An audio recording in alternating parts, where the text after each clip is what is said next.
ठंड में बहू की सब्जी के खेत वाली रसोई। सब्जी वाले खेत के बीचों बीच खुली रसोई में कनिका बैठकर चूल्हा लगाकर ताजी सब्जियां साफ करने के साथ साथ बड़े से बर्तन में चूल्हा लगाकर काफी सारा साग उबाल रही है। हे भगवान, ये सब्जियां हैं या बर्फ की सिल्ली, बिल्कुल बर्फ के जितनी ठंडी है। ऊपर से पता नहीं मेरे सब्जी खोर ससुराल वालों को भी क्या चुल मची रहती है। खेत से टूट कर निकली ताज़ी सब्जी खानी है सबको। मैं तो पक चुकी हूँ इन हरी भरी सब्जियों को खाकर। मेरा बस चले तो इस पूरे खेत की सब्जी का सफाया कर डालूं। ना खेत में सब्जियां बचेंगी और ना मुझे इतनी ठंड में बैठकर इस सब्जी के खेत वाले बावर्ची खाने में खाना बनाना पड़ेगा। कनिका गुस्से में बुदबुदाते हुए ठंड में बैठकर ठंडी सब्जियों को साफ करने लगती है। पर जहां सर्दी के मौसम में हर किसी को ठंड के सीजन की सब्जियां खाना पसंद होता है और ताज़ी फ्रेश सब्जी खरीदने के लिए एक्स्ट्रा खर्च भी करते हैं, वहीं कनिका खेत की ताज़ी सब्जी मिलने पर भी इस तरह से क्यों मुंह सड़ा रही है और आखिर वो इतनी ठंड के मौसम में सब्जी के खेत में खुली रसोई में खाना क्यों बना रही है? क्या उसके ससुराल में रसोई नहीं बनी? हल्की हल्की ठंड की शुरुआत हो चुकी है। कनिका अपने कमरे में रजाई में बैठकर फूड ब्लॉग देख रही होती है। यार, ये मसाला मैगी देखने में कितनी मस्त लग रही थी। अब तो मुझे भी मैगी खाने की क्रेविंग हो रही है। ऐसे सर्दी के मौसम में बढ़िया चटपटी गर्मा गर्म सूपी मैगी खाने को मिल जाए तो मौसम के मजे आ जाए। मम्मी को बोलती हूँ बनाने के लिए। वैसे भी आज तो संडे है। कनिका अभी इतना कह रही होती है कि तभी शांति सिर पर कपड़ा बांधे कमरे के अंदर आती है। अरे जियो मेरी मदर इंडिया, अभी मैं आपके पास किचन में आने का सोच रही थी कि आप आ गई। ज्यादा चीज बटर लगाने की जरूरत नहीं है, सीधा पॉइंट पर आ जा और बता अब तुझे क्या खाने का चस्का चढ़ गया। ओह हाउ स्वीट मम्मी, आप बिना बोले कैसे समझ जाती हो कि मुझे कुछ खाना है। मम्मी देखो ना, आज कितना मस्त वाला ठंड का मौसम हो रहा है। मुझे अपने हाथों का स्वादिष्ट सब्जी वाला मैगी बनाकर खिला दो प्लीज। वैसे भी आज संडे है, आप चाहो तो अपनी बेटी का दिन स्पेशल बना सकती हो। कनिका इसी तरह से बटरिंग बातें करते हुए अपनी माँ शांति को मैगी बनाने के लिए कन्विंस करने की कोशिश करती है। बस कर ठंड की रानी, आज तेरे मक्खन लगाने का कोई फायदा नहीं होने वाला। मैं तो खुद तुझको चाय बनाने के लिए बोलने के लिए आई थी। दर्द के मारे मेरा सर फटा जा रहा है। जरा मुझको अदरक वाली चाय बनाकर पिला दे। मम्मी, मुझको तो चाय बनाने का सोच कर ही अभी से 440 वोल्ट की सर्दी लग रही है। तुम प्लीज खुद जाकर चाय बना लो और मेरे लिए मस्त चटपटी मैगी भी बना देना। इससे तुम्हारी सर्दी की बढ़िया एक्सरसाइज भी हो जाएगी और देखना तुम्हारी ठंड छूमंतर हो जाएगी। कनिका ठंड में रसोई में जाने से बचने के लिए शांति को भर भर कर मस्का लगाती है। अरे लड़की, इतनी भी तगड़ी ठंड चालू नहीं हुई है जो अभी से तू गोभी के फूल की तरह मुरझा रही है। अरे एक कप चाय बनाकर लाना है, सर्दी में सब्जियां नहीं काटने को कह रही। इतना आलस करना शरीर के लिए बिल्कुल भी ठीक नहीं है। क्या मम्मी यार, एक ही तो संडे मिलता है मुझे, उसमें भी तुम मुझको रसोई में भिड़ा रही हो। देखो गर्मी में तुम भले मुझसे भर भर कर पानी वाला काम करने को बोल दिया करो, लेकिन सर्दी में मुझे सूखा काम करवाया करो। रसोई का काम मुझे मत दिया करो। पानी देखते ही मुझको 440 वोल्ट का करंट लगता है। कनिका को ठंड में किचन में जाते से कतराते देखकर शांति का सिरदर्द बढ़ने लगता है। कनिका, जितनी देर से तू यहाँ ठंड का लेक्चर दे रही है, अब तक तो तू रसोई में जाकर चाय बनाकर भी ले आती। ठीक है, मैं जा रही हूँ मम्मी। कनिका रजाई में खुद को सिर से पैर तक पैक करके धीरे धीरे रसोई में चलकर जाती है। माय गॉड, बेडरूम से निकलते ही मुझे तो अब तगड़ी वाली ठंड लग रही है। किचन तक जाते जाते मेरी तो कुल्फी जम जानी है। कनिका जैसे रसोई में आती है तो स्लैब पर ठंड के सीजन की काफी सारी सब्जियां रखी हुई थी। रसोई की खिड़की खुली हुई थी जहां से हल्की हल्की ठंडी हवा अंदर घुस रही थी। यार, ये मम्मी पता नहीं क्यों इतनी ठंड के मौसम में रसोई की खिड़की खुली छोड़ देती है। पूरी की पूरी रसोई पर जितनी ठंडी हो रखी है, मम्मी का बस चले तो वो बिल्कुल गांव की खुली रसोई जैसा बनाकर रखेंगी किचन को। थर थर कांपते हुए कनिका जल्दी से किचन की खिड़की को बंद करती है और फिर हीटर लाकर रसोई में चलाती है। अब जाकर थोड़ी गर्माहट आई है। एक तो मम्मी ने पूरे के पूरे किचन के स्लैब पर सब्जियां ही सब्जियां भर दी, अदरक कूटने के लिए जगह ही नहीं। कनिका चूल्हे पर चाय रखकर स्लैब पर से सब्जियों को साइड करने लगती है। इतने में शांति रसोई में आती है और रसोई में भभका भरा देखकर भड़क जाती है।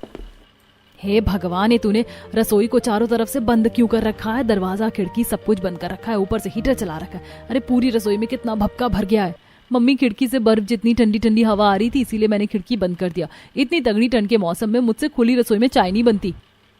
अरे जरा सी ठंडी हवा से तो पिघल नहीं जाएगी। मैंने खिड़की इसीलिए खुली छोड़ रखी थी ताकि सब्जियों में ताजी हवा लगती रहे, वरना सब्जियां मुरझा जाएंगी। तुझे खरीद कर लाना तो पड़ता नहीं है। पता है कितने महंगे रेट की सब्जी है? हाँ, तो किसने कहा था एक बार में इतनी सारी सब्जी इकट्ठी उठाकर लाने को? मैं तो तुम्हें कहती हूँ एक टाइम के बनाने लायक ही ताजी सब्जी खरीद कर लाया करो। फ्रेश सब्जी कितनी स्वादिष्ट बनती है। क्या फायदा पैसे लगाकर उन सब्जियों को बासी करके बनाने का? पता है गांव के लोग स्वस्थ क्यों होते हैं? क्योंकि वो रोज की ताजी सब्जियां खेत से तोड़ कर लाते हैं। तूने तो कभी गांव देखा भी नहीं, तुझे वहाँ के खान पान का कैसे पता? माँ, मेरी सहेली शीतल की शादी गांव में हुई है। उसके ससुराल वालों की सब्जियों की अच्छी खेती बाड़ी है, स्टेटस लगाती रहती है तो मैं देखती हूँ। अरे मगर वो तो शुरू से शहर में रह रही है, तो फिर उसने गांव में शादी क्यों करी? वहाँ पर एडजस्ट नहीं कर पाएगी ज्यादा दिन? माँ, वो वहीं पर शादी करके बहुत खुश है। सुंदर सुंदर खेत देखने को मिल रहे हैं, ताजी फ्रेश सब्जियां खाने को मिल रही है, और वहाँ का वेदर भी शहर से कितना अच्छा है। ताजी फ्रेश हवा है, शहर जितना पॉल्यूशन भी नहीं। मैंने तो डिसाइड कर लिया कि मैं भी गांव साइड में ही शादी करूंगी, ताकि मुझे खेत की ताजी फ्रेश सब्जी खाने को मिलेगी। माँ, तुम मेरे लिए ऐसे ही रिश्ता देखना। अच्छे से सोच ले कनिका, दोनों हाथों में लड्डू नहीं मिलते। गांव में शुद्ध हवा और खेत की ताजी सब्जी खाने को मिल जाती है, लेकिन वहाँ का रहन सहन, रसोई शहर से बिल्कुल अलग होता है। कोई नहीं मम्मी, मुझे चलेगा। मेरे ससुराल वाले मुझसे खुली रसोई में थोड़ी खाना बनाएंगे। इस तरह से कुछ दिन गुजर जाते हैं। एक दिन सुबह सुबह पंडित जी घर में जोड़ी राम गांव से बोरी में भरकर खेत की सब्जियां पहुंचने आते हैं। नमस्कार जी हरीश भाई साहब। अरे कैसे हैं आप? नमस्ते जी, नमस्ते नमस्ते पंडित जी, आइए आइए, बड़े दिनों बाद आना हुआ है आपका। अरे शांति जी, पंडित जी आए हैं, चाय नाश्ता का प्रबंध कीजिए। जी बस अभी लेकर आती हूँ। जी, बहन कलावती ने गांव में खेत की सब्जियां तोड़कर भिजवाई हैं। इस बार खूब अच्छी सब्जी फरी है खेत में। मैं तो शहर किसी सगाई करने के लिए आया था, तो उन्होंने बोला सब्जियां ले आने को, तो मैंने कहा लेता ही चलता हूँ, इसी बहाने आपसे मिलना जुलना भी हो जाएगा। और कनिका बेटी के लिए लड़का देखा कि नहीं? अभी तक तो नहीं पंडित जी, आपकी नजर में कोई अच्छा लड़का हो तो बात चलाइएगा। परिवार अच्छा हो, खाने पीने का दुख न हो। अरे हरीश भाई साहब, एक रिश्ता तो है मेरी नजर में। परिवार भी अच्छा है, गांव के रहने वाले हैं, लेकिन गांव के रहने वाले खेती बाड़ी है, कई खेत बटाई पर भी दे रखे हैं सब्जी उगाने के लिए, और खान पान तो ऐसा है कि एक हफ्ते में आपकी बेटी हट्टी कट्टी हो जाएगी। इतने में कनिका अपनी माँ शांति के साथ चाय नाश्ता लेकर टेबल पर रख देती है। ये लीजिए पंडित जी, गर्मा गर्म स्पेशल अदरक वाली चाय और साथ में पकौड़े। खुश रहो बिटिया, खूब खुश रहो। कनिका बेटी, पंडित जी ने तेरे लिए एक रिश्ता बताया है, लेकिन लड़के वाले गांव के रहने वाले हैं, खुद की सब्जी की खेती बाड़ी है। तुझे सही लगे तो लड़के की फोटो मंगवा लेता हूँ। अरे भाई साहब, लड़के की फोटो तो मैं साथ ही लेकर आया हूँ, फोटो देख लीजिए, रिश्ता बिल्कुल काटने लायक नहीं है। पंडित जी फोटो निकाल कर कनिका को दिखाते हैं। वाह यार, क्या बॉडी बना रखी है, इसीलिए और मसल्स भी कितने अच्छे हैं। मैं तो फ्लैट हो गई। पापा, मुझे यही लड़का पसंद है। कुछ ही दिनों में दोनों परिवार में रिश्ता करवाते हैं। कड़ाके की दिसंबर में कनिका की शादी की डेट फिक्स होती है। थोड़ी ही दिनों में कनिका शादी करके शहर से विदाई होकर गांव आती है, जहां उसे गांव की सड़क पर दोनों तरफ खेत ही खेत दिखाई दे रहे थे, जिसमें ठंड के सीजन की मौसमी फसल लहला रही थी, जैसे कि गेहूं, ज्वार, बाजरा और हरी हरी सब्जियां लगी थी। कुछ लोग ठंड की सुबह सुबह सब्जियों को तोड़ रहे थे, तो वहीं खेत के बीचों बीच कुछ लोग घर की बसावट करके रह रहे थे। ओम जी, हरे भरे खेत देखने में कितने अच्छे लग रहे हैं, और यहाँ का मौसम भी कितना औसम है। हर किसी को विंटर वेकेशन के लिए गांव में आकर खेत जरूर घूमना चाहिए। कनिका क्योंकि पहली बार इस तरह से खेतों में सब्जियां उगी हुई देख रही थी, उसे देखकर काफी अच्छा लगता है, लेकिन उसे क्या पता था कि आगे चलकर यही ठंड के मौसम की सब्जियां उसकी सबसे बड़ी सिरदर्द बनने वाली थी। थोड़ी ही दूरी पर एक बहुत ही बड़ा सा सब्जी का खेत आता है, जिसके आगे मिथिलेश गाड़ी रोक देता है। क्या हुआ? गाड़ी खेतों के बीचों बीच क्यों रुक गई? भाभी, यही तो आपका ससुराल है।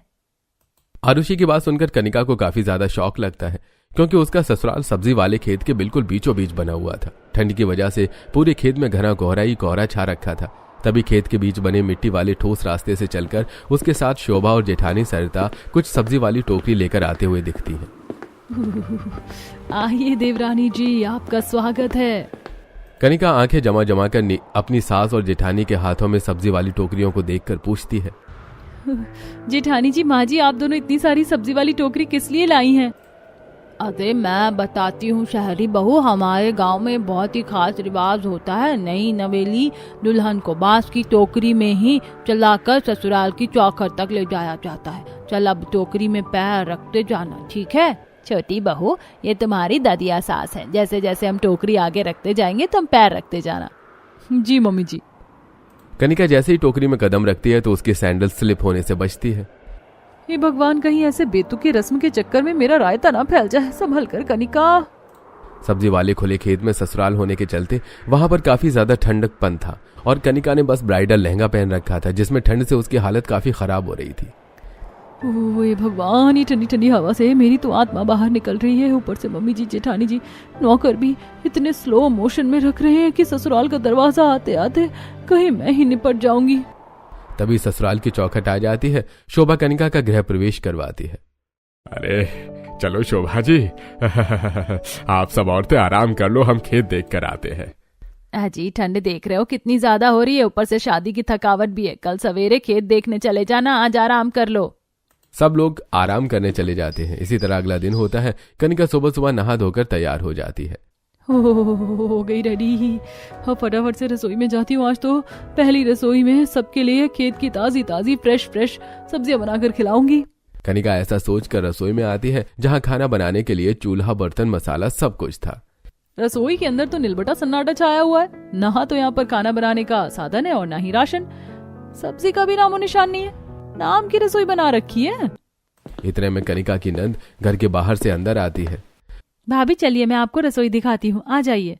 आरुषि कनिका को बाहर खुले खेत में लेकर आती है जहाँ पूरा ससुराल ओस भरे खेत में ही बैठा था। खेत के आसपास में ही काफी सारी खटियां बिछी हुई थी। पास में मिट्टी का 4 मुंह वाला चूल्हा बना हुआ था जिसके बगल में खाना बनाने के लिए बर्तन, राशन भी रखा हुआ था। आजा आजा पोता बहू, जल्दी से चूल्हा पूजन करके गरम गरम खाना बनाकर खिला दे। कनिका को जब ये पता चलता है कि इतनी कड़ाके की ठंड में उसे सब्जी वाले खेत में खुली रसोई में खाना बनाना है तो वो शॉकिंग रिएक्शन देती है। दादी जी, ये इतनी सर्दी में सब्जी वाले खेत में बैठकर खाना बनाना जरूरी है क्या? घर में रसोई बनी तो है। पोता बहू, रसोई में केवल जब बरसातें लगती तो बरसातों के दिनों में ही खाना पकता है। बाकी गर्मी और ठंड के मौसम में हम इस सब्जी के खेत वाली रसोई में ही खाना बनाते हैं। इसीलिए मैंने चंपाकल भी सुविधा के लिए यहीं खेत में गड़वा दिया है। अब इतनी नहीं दूर बंद रसोई में खाना पकाएगी तो बार बार तुझे खेत से सब्जी तोड़कर और पानी ले जाने में चक्कर लगाना पड़ेगा। इससे बढ़िया यहीं खुली रसोई में बना ले, शरीर को ताजगी भरी हवा लगेगी। इतनी ठंड में खुले सब्जी के खेत वाली रसोई में खाना पकाकर मेरी तो अच्छी खासी बैंड बजने वाली है कि कल से मेरे ससुराल वाले शौक पर शौक दिए जा रहे हैं। अच्छा, हम दूसरे वाले खेत में जा रहे हैं, जब खाना बन जाए तो आ जाएंगे। बहू, खाना बनाने में जितनी सब्जी की जरूरत लगी उतनी ही तोड़ना। एक्स्ट्रा सब्जी तोड़कर मत रखना वरना शाम तक बासी हो जाएगी तो स्वाद कम हो जाएगा। जी मम्मी जी, समझ गई। सरिता बहू, तू एक बार सब्जी तोड़ने का तौर तरीका अपनी देवरानी को बता देना। जी मम्मी जी। सरिता कनिका के साथ खेत में जाती है। कनिका टोकरी लेकर खेत के अंदर आती है जहाँ क्यारी में फ्रेश ताजी गोभी, टमाटर, लौकी, तोरई, भिंडी, मटर और ठंड के सीजन वाले साग उगे हुए थे जिन पर ओस की बूंदें जमा थी। देवरानी जी देखो, इस गोभी को इस तरीके से काटना है ताकि नीचे की सतह ना उखड़े, क्योंकि उसमें नई ताजी गोभी आएगी। जी ठीक है जेठानी जी। सरिता कनिका को खेत में से एक फूल गोभी तोड़कर दिखाती है। उसके बाद कनिका दूसरी फूल गोभी को जैसे ही तोड़ने वाली होती है तभी उस पर मोटा सा हरे रंग का कीड़ा चिपका देखकर वो डर जाती है। कीड़ा, जेठानी जी देखिए ना। अरे देवरानी जी, तुम जरा से गोभी के कीड़े देखकर डर गई। पता है किसी किसी साल तो सब्जी इतनी ज्यादा फैल जाती है कि सांप के बच्चे भी खेत में घुस जाते हैं।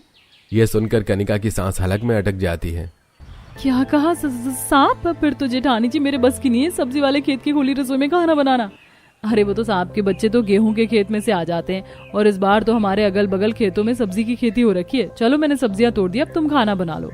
कनिका जैसे ही टूटी हुई सब्जियों को साफ करने के लिए चलती है तो फूल गोभी बर्फ की जितनी ठंडी थी।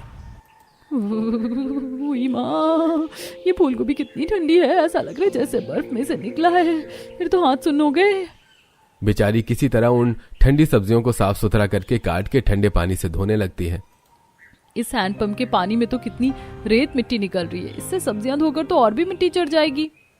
इतने में आरुषि खेत में आती है। अभी तक आपने सब्जी भी नहीं धोई, मुझे तो लगा था कि खाना बन चुका होगा। आरुषि, हैंडपंप में से किनकिन सा पानी आ रहा है, इससे सब्जी धोने का कोई फायदा नहीं। भाभी, अब हैंडपंप खेत में गड़ा हुआ है तो बहुत मिट्टी तो आएगी पानी में, पहले थोड़ा हैंडपंप चलाना पड़ता है तब साफ पानी निकलता है। बेचारी बहू इतनी ठंड में कठोर हैंडपंप चला चला कर काफी थक जाती है और ठंडे पानी में सब्जी होती है जिससे उसका हाथ खून जितना लाल पड़ जाता है, जिसके बाद वो तरह तरह की सब्जी, चावल, रोटी वगैरह बनाती है। कुछ घंटे बाद शुक्र है खाना तैयार हो गया, फटाफट से उठाकर घर में ले जाती हूँ। इतने में ससुराल वाले एक साथ आते दिखते हैं। आज तो खेत वाली रसोई में से कितनी अच्छी खुशबू आ रही है खाने की। माँ जी मैं तो खाना अंदर ला रही थी, आप लोग खेत में क्यों आ गए? बहू क्योंकि हम यहीं खाट बिछा कर खाते हैं। लेकिन माँ जी इतनी ठंड में तो खाना भी तुरंत ठंडा हो जाएगा। अरे बहू ठंडा खाना खाने से शरीर में कोई खराबी नहीं होती, खेत की ताजी सब्जी और ताजा खाना है। कनिका सभी को गर्मा गर्म खाना निकाल कर देती है जो हवा चलने से तुरंत ठंडा हो जाता है। कुछ देर बाद, कनिका सब्जियां बहुत ही स्वाद बनाई थी तुमने, तुम भी खा लो ना। आखिर में कनिका अपने लिए खाना निकालती है, गुस्सा करते हुए ठंडा खाना खाती है। सारा खाना बर्फ जितना ठंडा हो रखा है, ठंड में सब लोग गर्मा गर्म खाना खाते हैं, खाने का मजा किरकिरा कर दिया।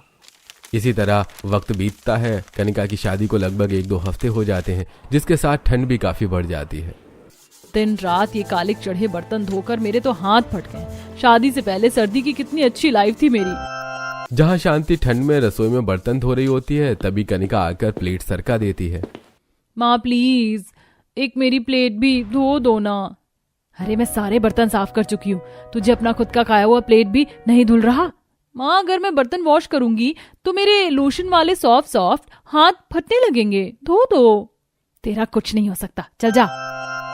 कितनी अच्छी थी मेरी मायके की लाइफ, कहाँ से कहाँ मैं सब्जी के खेत वाली खुली रसोई में फंस गई। बर्तन धोकर कनिका कमरे में आकर मिथिलेश से कहती है, मिथिलेश जी आप मम्मी जी को कहिए ना कि वो मुझसे गैस चूल्हे पर खाना बनवा ले। इतनी ठंड में मिट्टी के चूल्हे पर खाना बनाकर मेरे हाथ रूखे हो गए, ऊपर से ठंडी हवा हड्डियों में चुभती है। कनिका ताजी हवा खाना शरीर के लिए लाभदायक होता है और चूल्हे का खाना खाने से बीमारी नहीं लगती। कनिका गुस्से में लाल पीली होकर वापस से खुली रसोई में आकर चूल्हा पोतने लगती है। मेरा तो कसम से सारा क्रेज ही उतर गया खेती बाड़ी वाले ससुराल में शादी करने का। ऊपर से हरी सब्जी खा खाकर मैं तो पक चुकी हूँ। पनीर चाप चिकन खाने को तो मन तरस गया है। इतने में सरिता खेत में ऐसे बड़ा सा कद्दू तोड़ कर लाती है। देवरानी जी आज खाने में कद्दू की गुड़ वाली मीठी सब्जी बनेगी। पर भाभी मुझे तो कद्दू काटना नहीं आता, आप काट दो प्लीज। अरे अगर मैं सब्जी काट दूंगी तो तुम कैसे सीखोगी? कनिका चाकू से कद्दू काटने की कोशिश करती है। कट जा। भैंस की आंख, ये कद्दू कितना सख्त और कठोर है। मैंने भी इस कद्दू का कत्ल नहीं किया तो मेरा नाम कनिका नहीं। कनिका गुस्से में कद्दू पर जोर से चाकू चलाती है, जिससे उस बेचारी की उंगली कट जाती है और खून निकलता है। आई मम्मी मेरी उंगली। बेचारी कटी उंगली में सबको खाना बनाकर खिलाती है। वहीं ठंड के मौसम में दिन छोटे और रात बड़ी होने के चलते 5 बजे के बाद ही अंधेरा छा जाता है और कभी कभी खाना बनाते वक्त खेत में खच्चर भालू नीलगाय भी खेत चरने घुस आते थे। ऐसे ही एक रात 2 खच्चर खाना बनाते वक्त आ जाते हैं और बहू डरते हुए भागती है। चल भाग यहाँ से। तभी खच्चर को अपनी तरफ बढ़ते हुए देखकर बहू डर जाती है। इतने में आरुषि आकर भगाती है। भाभी अगर रसोई के आसपास कोई भी जानवर आता है तो चूल्हे की जलती लकड़ी दिखा दिया करो। आरुषि अब तुम लोग इतनी ठंड में खुली खेत वाली रसोई में खाना बनवाओगे तो जानवर तो खुला सान की तरह आएंगे ही आएंगे। कनिका का गुस्सा देखकर अरुषि कुछ भी नहीं बोलती। दरअसल लगातार ठंड में खुले में सब्जी वाली रसोई में खाना बनाने के चलते उसे रात में तेज बुखार आ जाता है और वहीं रोज हरी सब्जियां देखकर वो अच्छे से खाना भी नहीं खाती, जिसके चलते उसके शरीर में काफी कमजोरी आ जाती है। ऐसे ही एक दिन सुबह सुबह जब वो खेत वाली रसोई में आती है तो पूरे ससुराल वालों को खेत में से साग तोड़ते हुए देखती है। आप लोगों ने इतनी बड़ी सी टोकरी में क्या तोड़ रखा है? अरे पोता बहू आज सबका साग खाने का मन कर गया इसीलिए साग तोड़ा है, तुझको साग बनाना है। इतना सारा साग बनाने के लिए तोड़ा देख कनिका अपने गुस्से को किसी तरह काबू करके उसे साफ करती है। इन लोगों ने ये घास फूस बनवाकर मेरी जिंदगी झंड कर रखी है। एक एक साग को चुनो छांटो काटो। आज तो पूरा दिन इस सब्जी की खेत वाली रसोई में मेरी रेल बनी है। कनिका गुस्से में भड़कते हुए एक एक साग के पत्तों को साफ सुथरा करती है और उसको धोकर उबालने के लिए चूल्हे पर चढ़ाती है। ठंड बढ़ जाने के चलते आज और भी ज्यादा ठंडी हवा चल रही थी, जिससे बेचारी की हालत खराब हो रही थी। हे भगवान, ये सब्जियां, ये बर्फ की सिल्ली बिल्कुल बर्फ की जितनी ठंडी है। ऊपर से पता नहीं मेरे सब्जी खोर ससुराल वालों को भी क्या चुल मची रहती है। खेत से टूट कर निकली ताजी सब्जी खानी है सबको। मैं तो पक चुकी हूँ इन हरी भरी सब्जियों को खाकर। मेरा बस चले तो इस पूरे खेत की सब्जी का सफाया कर डालू। न खेत में सब्जियां बचेंगी और न मुझे इतनी ठंड में बैठ कर इस सब्जी के खेत वाले बावर्ची खाने में खाना बनाना पड़ेगा। कनिका गुस्से में बुदबुदाते हुए ठंड में बैठकर ठंडी सब्जियों को साफ करने लगती है। पर जहां सर्दी के मौसम में हर किसी को ठंड के सीजन की सब्जियां खाना पसंद होता है और ताजी फ्रेश सब्जी खरीदने के लिए एक्स्ट्रा खर्च भी करते हैं, वहीं कनिका खेत की ताजी सब्जी मिलने पर भी इस तरह से क्यों मुंह सड़ा रही है और आखिर वो इतनी ठंड के मौसम में सब्जी के खेत में खुली रसोई में खाना क्यों बना रही है? क्या उसके ससुराल में रसोई बनी नहीं है? वेल प्यारे दर्शकों, अब तक तो आप समझ गए होंगे कि कनिका के गुस्से की असली वजह उसके सब्जी वाले खेत में बनी खुली रसोई है, जहां उसे ठंड में बैठकर खाना बनाना पड़ता है। आखिरकार कनिका अपने ससुराल वालों को सबक सिखाने के लिए क्या कोई स्टेप लेगी या फिर इसी तरह सिलसिला चलेगा? पता नहीं कौन सा जंगली साग बनाने के लिए दे दिया मेरे ससुराल वालों ने। इतनी देर से चूल्हे की आंच पर पका रही हूँ, लेकिन ये साग गलने का नाम ही नहीं ले रहा। अभी तो छौंका भी लगाना है। इतने में शोभा और सरिता खेत में आती हैं। अरे बहू, अभी तक तू साग उबाल रही है। मुझको तो लगा था कि अब तक तूने साग बनाकर तैयार कर दिया। शोभा की बात सुनकर कनिका अपने गुस्से को कंट्रोल नहीं कर पाती और भड़क जाती है। मम्मी जी, ये साग मेरे खुद के घर की खेती तो है नहीं। मुझे पता होगा कितनी देर में ये पकेगा। थोड़ा कम क्वांटिटी में आप लोगों का गुजारा नहीं होता। अब भर भर कर साग बनाएंगे तो बनाने में देर तो लगेगी। 4 बज गए यही करते करते। थोड़ी देर में अंधेरा भी हो जाएगा। ऊपर से आज इतनी ठंड हो रही है कि मेरी हालत खराब हो रही है। देवरानी जी, जबकि आप तो चूल्हे के आगे बैठी हैं, फिर भी आपको ठंड लग रही है। इसीलिए कहती हूँ थोड़ी हरी भरी सब्जियां खाया करो, ताकि हमारी तरह हट्टी कट्टी हो जाओगी। कमजोर लोगों को ही ठंड लगती है। जी नहीं जेठानी जी, ये हरी भरी सब्जियां आपको ही मुबारक हो, क्योंकि मैं ये सब्जियां खाकर पक चुकी हूँ। इस घर में खेत की सब्जी के अलावा कभी कुछ पनीर चाप वगैरह की सब्जी तो बनती ही नहीं। पता नहीं आप लोगों का ये घास फूस खाने का मन कैसे कर जाता है। बाहू, खबरदार जो इन सब्जियों को घास फूस कहा। रहने दीजिए माँ जी, बंदर क्या जाने अदरक का स्वाद। देवरानी जी को हरी सब्जी खाने के फायदे नहीं पता, तभी तो इस तरीके से मुंह सड़ा रही है। इनको तो बस शहरी खान पान खाकर अपनी सेहत खराब करनी है। जेठानी और सास कनिका के आगे खेत वाली सब्जियों की बढ़ा चढ़ाकर तारीफ गिनवा कर अंदर चली जाती हैं। कुछ ही देर में खेत में अंधेरा हो जाता है। तभी आरुषि लालटेन लेकर आती है। भाभी, माँ ने ये लालटेन भिजवाया, जल्दी से साग बना दो और मक्के की रोटी बनानी है। तभी सारा दिन ठंड में बैठे होने के चलते कनिका थर थर कांपते हुए बोलती है। आरुषि, मुझे बहुत जोर की ठंड लग रही है। मेरे हाथ पैर जमने को हो रहे हैं। मैं साग में अंदर तड़का लगा दूंगी। देखो यहाँ कितनी ज्यादा ओस गिर रही है और कीड़े भी उड़ रहे हैं। भाभी, अब सब्जी वाला खेत है तो थोड़े बहुत कीड़े तो आ ही जाते हैं। साग तो मिट्टी के चूल्हे पर ही स्वादिष्ट बनती है, और मक्के की रोटी भी भर भर कर घी लगाना। आरुषि ऑर्डर देकर अंदर चली जाती है। वहीं साग के चलते छोटे छोटे हरे टिड्डे बर्तन के चारों तरफ उड़कर लग रहे थे। हे भगवान, ये टिड्डे कितने ज्यादा तादाद में आ गए। ऐसे तो ये साग में गिरकर पड़ जाएंगे। इन्हें भगाती हूँ। कनिका ठंड से कांपते हुए कीड़ों को भगाने लगती है। तभी एक टिड्डा उसकी आंख में पड़ जाता है, जिससे उसकी आंख काफी ज्यादा जलने लगती है और लाल हो जाती है। मेरी आंख। जलन के मारे कनिका चूल्हे पर साग बनाती छोड़कर अंदर आती है, और जहां सब हीटर चलाकर बैठे थे। कनिका, साग बन गया क्या? भूख लगी है कब से? यहाँ मेरी आंख में कीड़ा पड़ गया है। मेरी आंखें जल रही हैं और तुम्हें खाने की पड़ी है। सबके सब एक ही थाली के चट्टे बट्टे, एक नंबर के भूखे रंगे हो। मिथिलेश देखता है कि कनिका की आंखें बिल्कुल लाल हो चुकी हैं। वो जल्दी से डॉक्टर को कॉल करके बुलाता है। देखिए, इनकी आंखों में कोई जहरीला कीड़ा चढ़ा गया है। अच्छा हुआ जो आंखों की कॉर्निया पर नहीं काटा, नहीं तो इनकी आंखें खराब हो सकती थी। और इन्हें काफी वीकनेस भी है, और इनका बॉडी टेम्परेचर भी काफी कम है। लगता है ये ठंड में कुछ ज्यादा ही काम करती हैं। इनको गर्माहट में रखिए, वरना निमोनिया हो सकता है। डॉक्टर के जाने के बाद कनिका अपने ससुराल वालों पर गुस्सा निकालती है। बस बहुत हो चुका है। इतने वक्त से मैं इस ठंड के मौसम में आप लोगों को उस खुले खेत की रसोई में खाना बनाकर खिला रही हूँ, लेकिन किसी को मेरी परवाह नहीं है। इसीलिए आप लोगों को ही मुबारक हो, आपकी सब्जी के खेत वाली खुली रसोई बनाना और खाना। मैं अपने मायके जा रही हूँ। सभी अपने बर्ताव के लिए काफी ज्यादा अफसोस खाते हैं। बाहो, तुझे मायके जाने की जरूरत नहीं है। अब से तुझे उस खुली खेत वाली रसोई में खाना बनाने की भी जरूरत नहीं है। तू रसोई में खाना बनाना। अगले दिन से कनिका ठंड में बंद रसोई में खाना बनाना शुरू कर देती है, जिससे उसके शरीर को गर्माहट मिलती है, और वहीं उसके ससुराल वाले उसकी पसंद की सब्जी बनवाते हैं।